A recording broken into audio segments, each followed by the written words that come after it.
Hey, don't miss this student spotlight. I have Rob Caron with me today.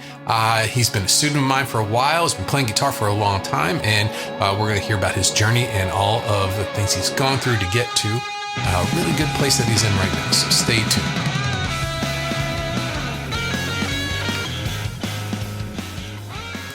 Hello and welcome, friends, to this episode of the Play Guitar Podcast. I'm Lee, and this is the podcast that's determined to make you a better guitar player. No matter if you're just starting out or you've been playing for years, this is the show that will help you become the guitarist that you always wanted to be. If you are new here, please make sure you subscribe to the podcast and check out the description for all of the links from the show. Welcome, everyone. We have someone new to meet today. I love these student spotlights. I'm going to be doing these on a regular basis every so often. And I have someone who we've been talking about doing this for a long time. And I'm so happy we finally got to make this happen today. Ladies and gentlemen, Rob Caron, how are you doing today? I'm doing well, Lee. How are you? I'm fantastic. And Gus, I just feel like I saw you like last week or the week before that. I think I did.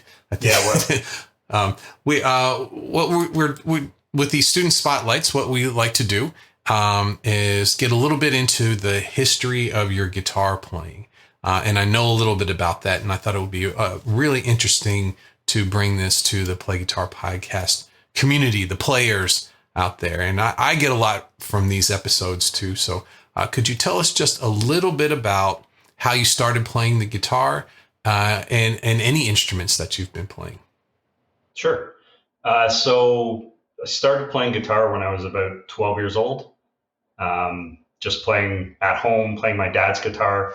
He was a musician, stand-up bass in a bluegrass band for as long as I could remember.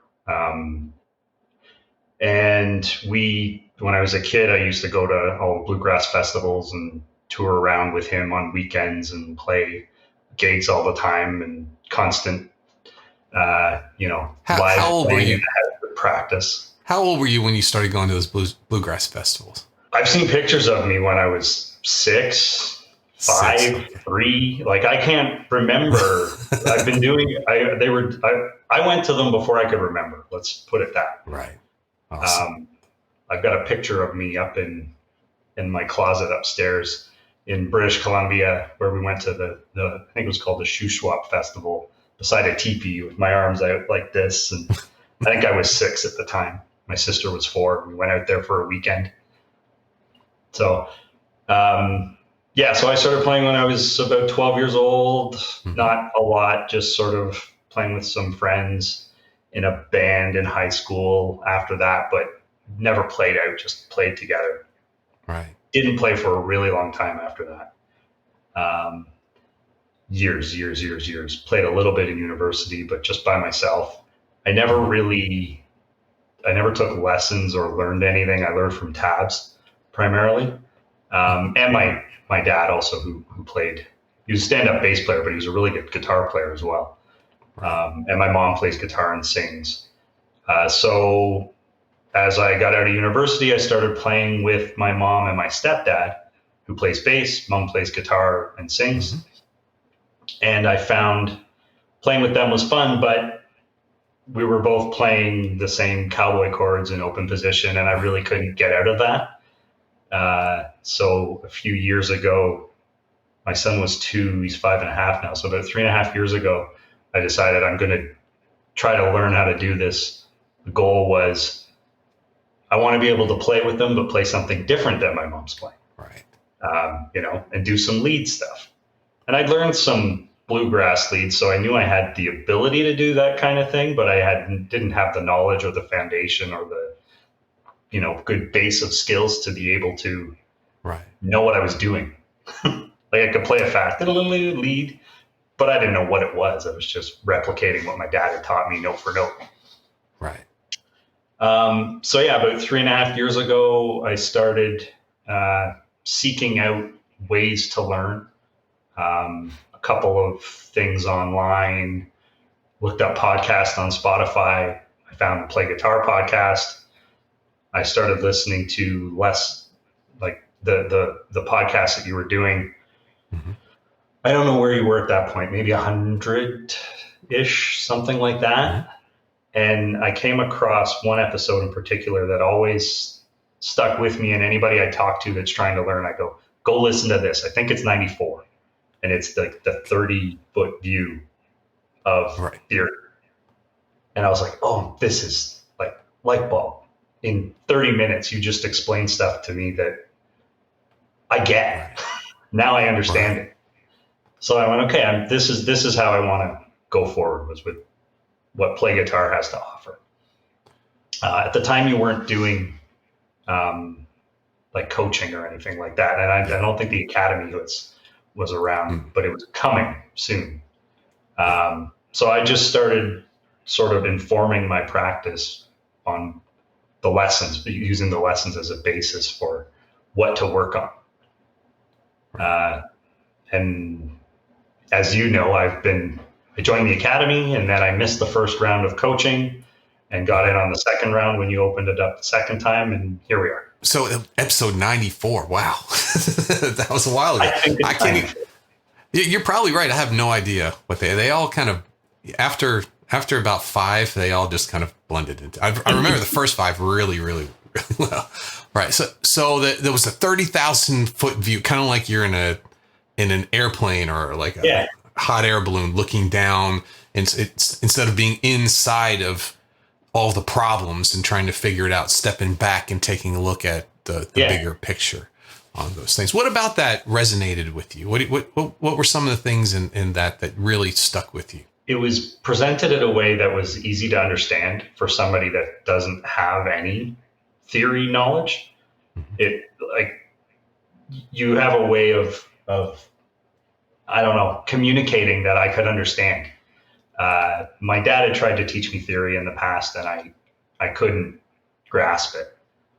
I was younger, so maybe that had something to do with it too. But that one episode just changed everything for me. It's like, I can do this. This has been put in a framework that I can understand. So let's go back to you and your stepdad and your mom getting together for the let's say first couple times when you were just getting together and playing and stuff like that. And so rhythm wise, no problem, right? You could, all this things. So you started to hear that the guitars were kind of in the same muddying space. Each other. Yeah. Right. Had you tried at that point to try to do some other things and get into some different areas of the guitar? Yeah. Every now and then, like, you'd hit a good note and then a bad note and be like, I don't know what to do. And then, confidence breaks and you go, I'll just strum a chord. You feel as if it's a 50-50 chance. Like I'm gonna venture out here and it might work, and then it didn't work, and yeah. So and then you learn position 1 of minor pentatonic, as you do, and that works on some songs, and then you realize it doesn't work on all of them, and then you're like, but I'm stuck here. So that I've heard that I don't know how many times in the podcast that your ear just keeps telling you there's more. Yeah, because when you listen to other guitar players, you can hear mm-hmm. if they're hitting the note just right, or if they're kind of wandering around. So even though you're preoccupied with your own playing, you're still listening. And in the back of your mind, you're going, I'm not sure this is, what we've done is gone through all of it. But to give you that approach to soloing, or even just voicing chords that are differently than someone else in a structured way, in a way that you're in control of that. I'm going to do this because I know this was going to work here. And then it becomes an artistic decision. Should I do it or should I not do it? Instead of, can I do it? I hope I can do it. Maybe it'll work out. Maybe not though. So are you all playing, when you guys get together and play, are you playing just strictly bluegrass, or is it, do you go through some different styles of music? No, we play, we have like a 10 song set list that we put together recently. Mm-hmm. And it ranges from, Steve Miller Band to Neil Young. Oh, okay. There's some bluegrassy stuff. Amanda Marshall. Canadian Mm-hmm. singer-songwriter. So it's all over the place. Do you guys have a venue that you play, or do you go out and is it? No, we play we play in my mom's basement. Well, great. Yeah. And We'll all be over next week. We'll all find. Yeah. We play outside when the weather's nice. Up here in Canada. Right now, we're all stuck in the houses. But they're starting to go out to open mics to kind of explore. Good. I think they're going out to one tonight. Actually, they went to one last week, and they've invited me out. I'm not going to be able to make it tonight, but there is sort of a aspiration there to maybe go out and play a couple songs out. There's things that happen there you just can't teach. We could prepare all you want, but until you get out there and throw your wares out there and hope somebody, until you get out there and do it, it's and you've performed before in front of people. That's not new, but playing in the basement and working on things and getting into until you get that feedback of, oh yes, that's right, I thought this would be cool, and they like that, or mm-hmm. Oh, that was my favorite part, and nobody cared at all about it. Those things. You're not getting that.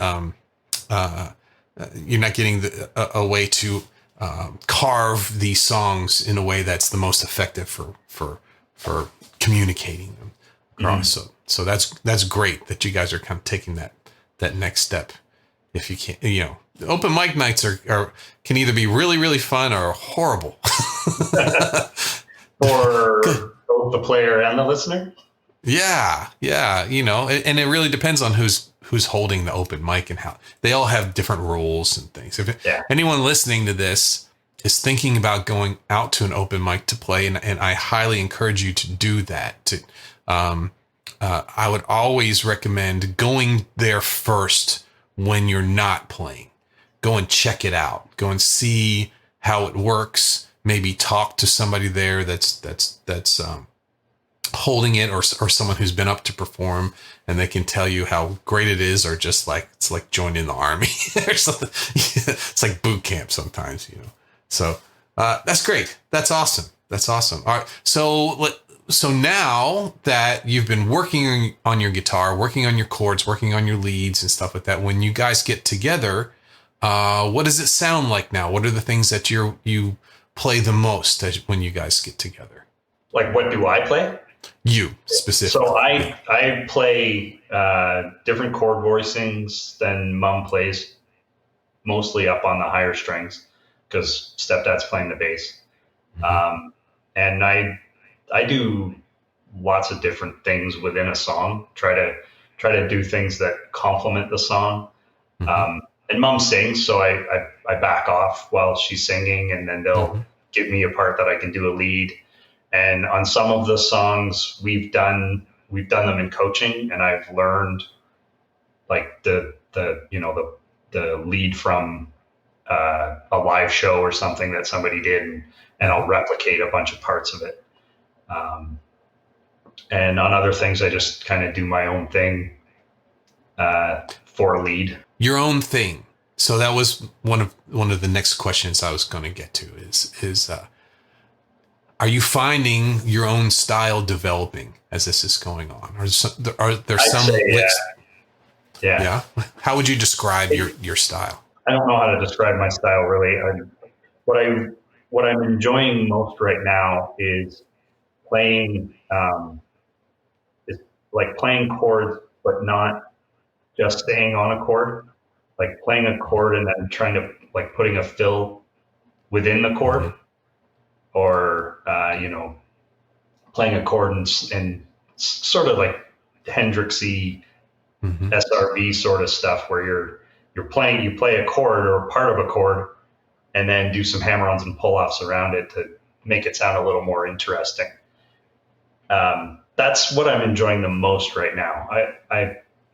I don't think I quite have my own style at this point, but I'm working on it. So you're playing kind of Neil Young type things, but also from there to blue. Would you say that's kind of the outside from bluegrass to kind of more Neil Young style and everything in between? Yeah, like rock and Neil Young We do Mary Jane's Last Dance as well as one of the ones. I sing that one actually when we play, so I do singing and the lead and the chords as well.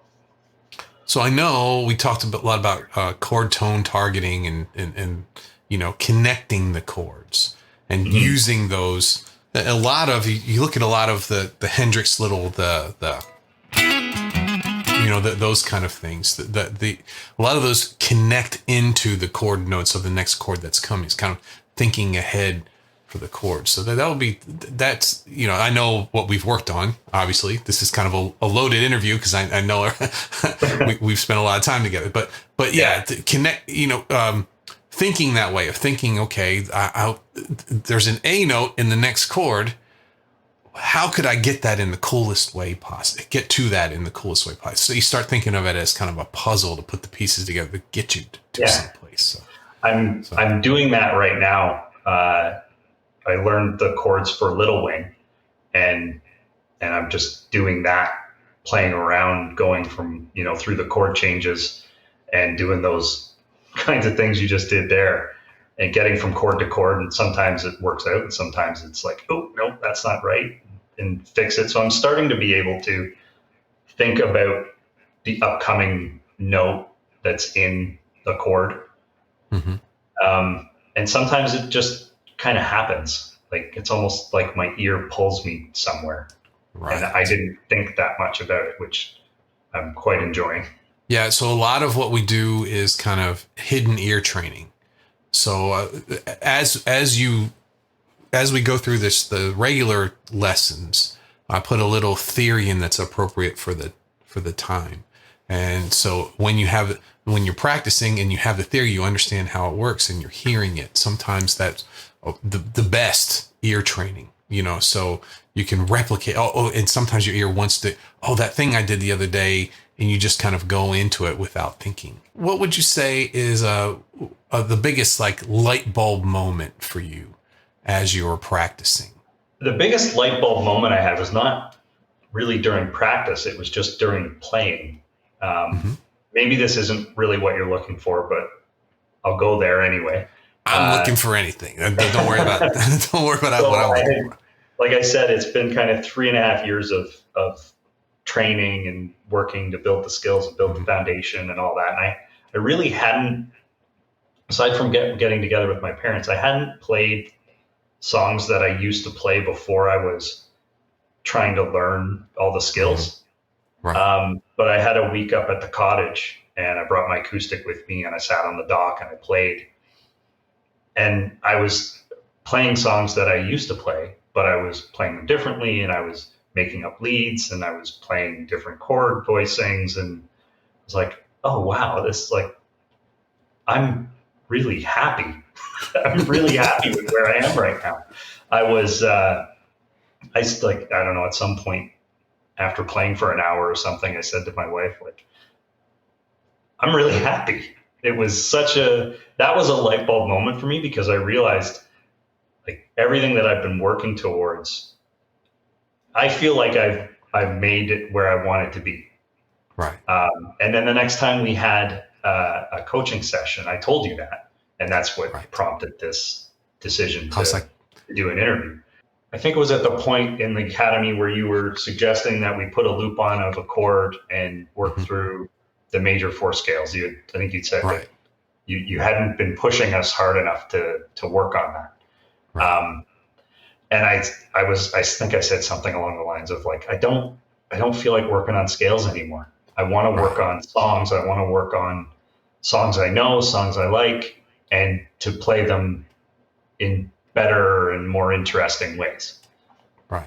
And so we pivoted on what the coaching has been, and now we're into Rob's Your Uncle Band.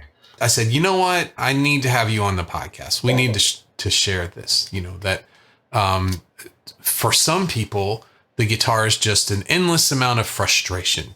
Once you learn one thing, another thing pops up that now you got to climb another hill, and now you got to climb another hill, and you never really get to that point where you can create. where you feel like, okay, I always think of like an artist coming in with like a palette and then a blank canvas, and you see an artist with, you can tell zero stress, right? They have the little beret on, and they've got their coffee, and they're just painting away with no stress. And I'm like, how do you get to there with something as difficult as the guitar? When you're doing multiple things at one time, you're having to think ahead. You have a harmonic structure that you have to either stick with or not stick with. But how do you get to the point where you can just paint? You know what I mean? How you can just go forward. And I hadn't really heard it expressed until you told me about the vacation that you had, where you just sat with a guitar and where the things that you had learned were there. And you didn't have to think about them. You could just play. Previously, it had been, cowboy chords. I've got the words for the song in front of me with the chord where it lands on the word, and off I go. Because I really enjoy singing as well.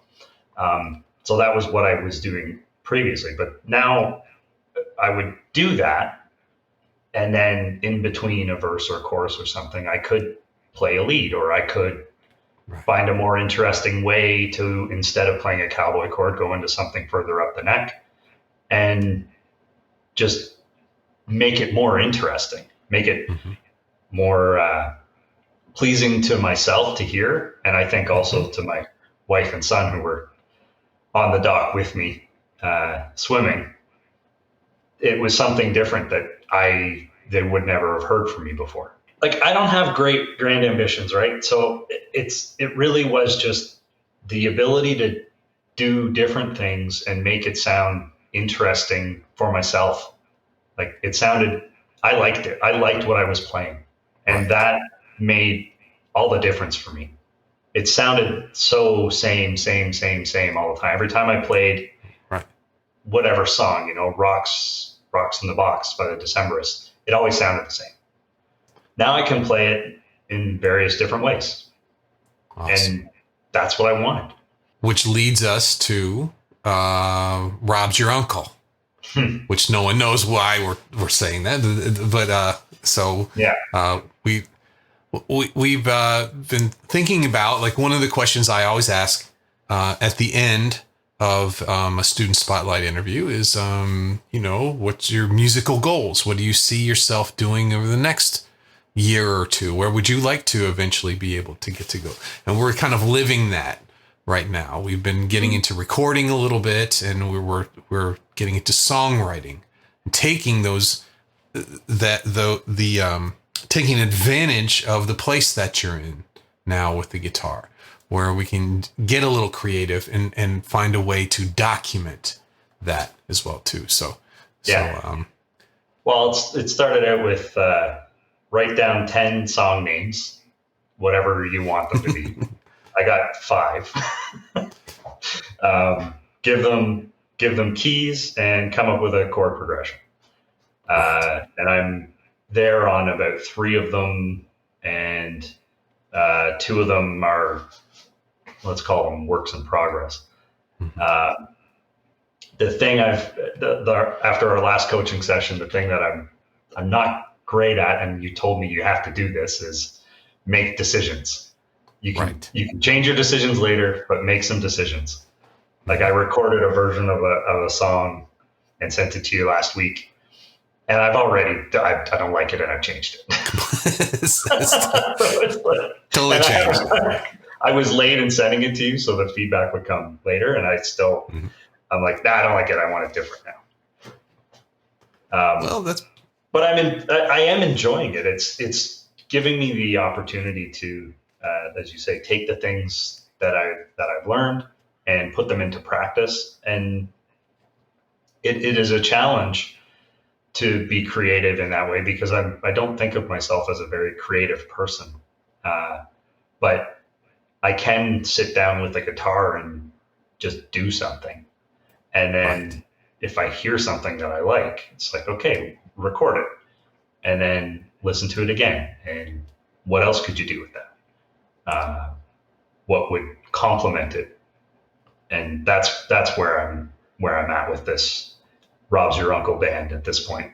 When I was, I don't know, 17, 18, when I kind of came into my own I started when I was 12. So at that point I was playing in bands and coming up with ideas, and I would sit around and I would noodle around on the guitar as you do, right? And come up with some cool ideas. And I would think that would be a great idea for a song. And then I go and turn the television on and make some pizza. And then I figured, well, I'll just remember that the next time that I play. Well, The next time I play, totally forgot that. It's gone. It just left. That idea just left. And I'd play and I could find another idea for maybe a different song. Oh, that'd be great. I'll remember that the next time I play. And then it's gone. And these little ideas, these little things that you come across, some of them are accidents. You come across these really good ideas, they just kind of vanish in the air. So instead of just hoping that everything's going to go well and just hoping these ideas are just going to come to you, we kind of flipped that. So we're going to go, okay, we're going to start off making some decisions. Now, the reason why most people don't make decisions is because they don't want to be locked into those decisions. Well, that's part of it. You don't have to be locked into any of this stuff, but you got to it's not going to be real until you give it a name, right? It's not going to be real until you see 1, 2, 3, 4, 5. Here's my songs right here. Here's 10, however many songs you want to do. There's 10 songs, and give them names.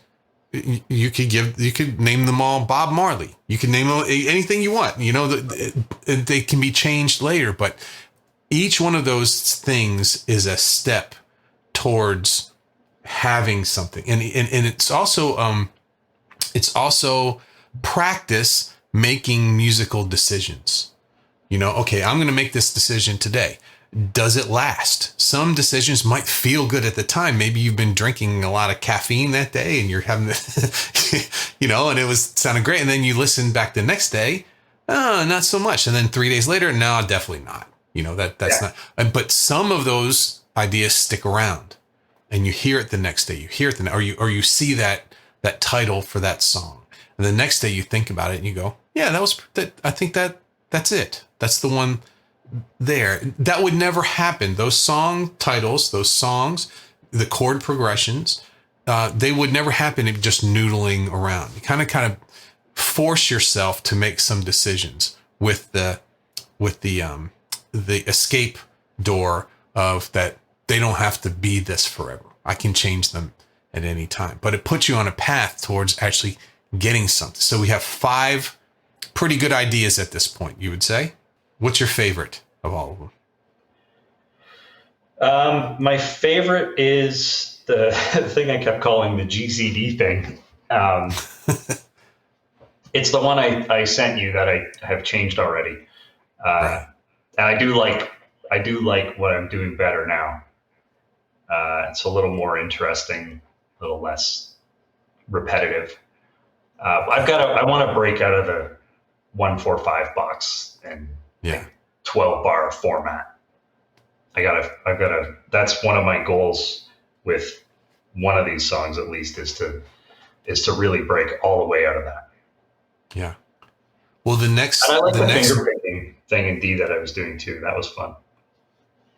Well, when we get these all done, maybe you'll share them. Maybe people can come and listen to them some way. Well, maybe we'll see. Not to put any pressure, and you can say no, but we'll see how it goes later on down the road. We'll revisit this sometime. But the next set of, so it's a set of decisions. Okay, the first decision, I'm going to do this. I want to make something to document where I'm at right now in my playing and so the next one is make a decision on the name. That can change. Make a decision on how many songs. Give them a temporary name. But then when you get into the song, we start giving it a key, right? At least a starting point. You can change the key if you want to.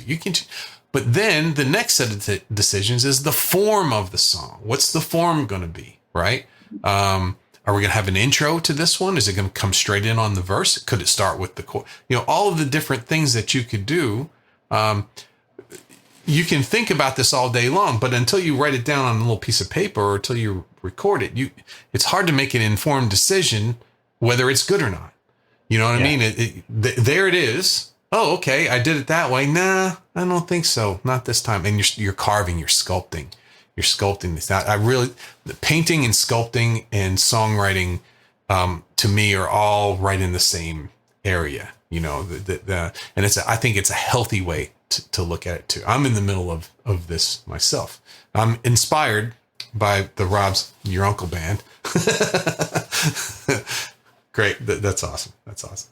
There you go. There's the musical goals. That's where we're headed here. I'm really happy that you came on today, and shared that. It's so nice to hear some success stories. You know what I mean? Each time we would get together after that initial time, I'm like, I got to do this. We got to make this happen. So today we did it. It wasn't so bad, right? No. Folks are listening to us. They're not so bad. They're good people, right? Yeah. I've only made it to one of the get-togethers where there's a whole bunch of people on, because I'm at work. I played a little bit of hooky to do this, but I would like to try to do that more if I can, but it's tough. Well, hopefully when as this grows and I get some people to help me with some different parts where I can free up more time, we can do more of the get-togethers at different times for different countries and different situations and those things. So I'm planning on doing that too. So, but you can always just come on the main podcast with me and we can hang out here. And all right. Well, is there any advice as a parting thing? Is any advice that you would give someone who's frustrated with guitar? Any advice that you would give someone who's maybe a beginner and looking for a right way to move forward? Anything that helped you along the way? Like, you have to have some kind of motivation. Like, there's something that you're trying to achieve. If you have a goal, you gotta, like, that will help you get to your goal. That will help you when you run into struggles. If you're constantly seeing progress. And the number one thing, and you preach this all the time, is practice every day. Anybody that I talk to that wants to play guitar and we talk about the struggles, it's like 10 minutes is enough. Just do it every day. Every day. Yeah, every day. Hey, person in the car or on your bike or at the gym or listening to us right now, if you're not practicing every day, give it a shot. Just do it for a week. See how you feel at the end of the week. And then let me know. Let Rob know too. Good advice, Rob. Awesome. Know in the comments. Awesome. Okay, that's right, in the comments, right? Down below in the comments, right? That's a wrap. Thanks for joining Rob and myself today for the Play Guitar podcast. Make sure to hit the button below to subscribe to the show. And if you have benefited from this podcast, please leave a favorable Apple Podcasts iTunes review. That is the best way to make sure we get this very valuable content to more guitar players around the world. And if more help, structure, and results in your guitar playing sound good to you, join us over at Play Guitar Academy. I'm having a masterclass on the first Monday of every month, and then Q&A where we get together every Wednesday. So would love to see you over there in the Academy, and maybe we could help you get your guitar playing moving forward just like Rob did. Thank you, guys. I'll see you again next week. Bye-bye.